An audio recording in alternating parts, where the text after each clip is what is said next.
Hello friends, આજે આપણે જોયું ઉત્પાદન સંચાલન અને નાણાકીય સંચાલન. ઉત્પાદન સંચાલનની અંદર આપણે જોઈએ તો ઉત્પાદન સંચાલન એટલે કે કાચા માલમાંથી તૈયાર માલ જે ગ્રાહકોને જોઈએ છે એ વસ્તુનું સર્જન કરવું. એની જે વ્યવસ્થિત પ્રક્રિયા છે, કાચા માલમાંથી તૈયાર માલ તૈયાર કરવાની જે પ્રક્રિયા છે એને કહેવાય ઉત્પાદન સંચાલન.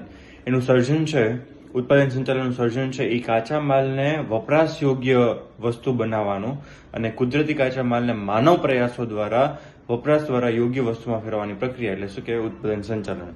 એમાં અલગ અલગ વિવિધ ટેકનોલોજીનો ઉપયોગ પણ કરી શકાય છે અને એક યોગ્ય યંત્રને ટેકનોલોજીની પસંદગી કરવામાં આવે છે, જેમાં આયોજન, સંકલન, દોરવણી અને અંકુશ અને ગ્રાહકોની જરૂરિયાતો આ બધી વસ્તુનો સમાવેશ એની અંદર કરવામાં આવતો હોય છે.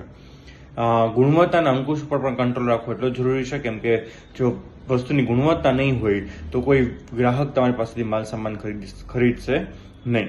અને સરળતાથી અને વૃદ્ધિ સાથે આપણે કેવી રીતે ઉત્પાદન કરી શકીએ એ ખાસ જોવાનું છે.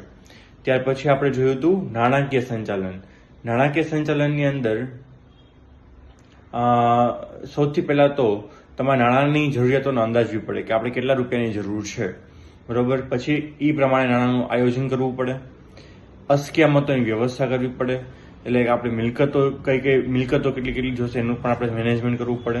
અંદાજપત્ર, અલગ અલગ વિભાગો, અલગ અલગ નાણાકીય કયા વિભાગમાં કેટલા રૂપિયાની જરૂર છે, કેટલા નાણાંની જરૂરિયાત છે એ પણ જોવું પડે. આવકની ફાળવણી, એટલે કે આપણે જે ઇન્કમ થાય છે એ ઇન્કમના આપણે કેવી રીતે ડિસ્ટ્રીબ્યુટ કરશું, કેવી રીતે વિભાગો વચ્ચે વહેંચણી કરશું.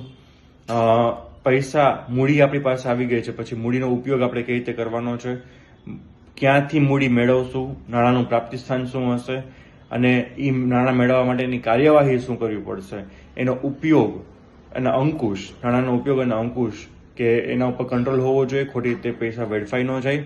અને નાણાંના સંચાલન માટેના અમુક નિયમો હોય છે, જે નિયમો આપણે પાળવા જોઈએ.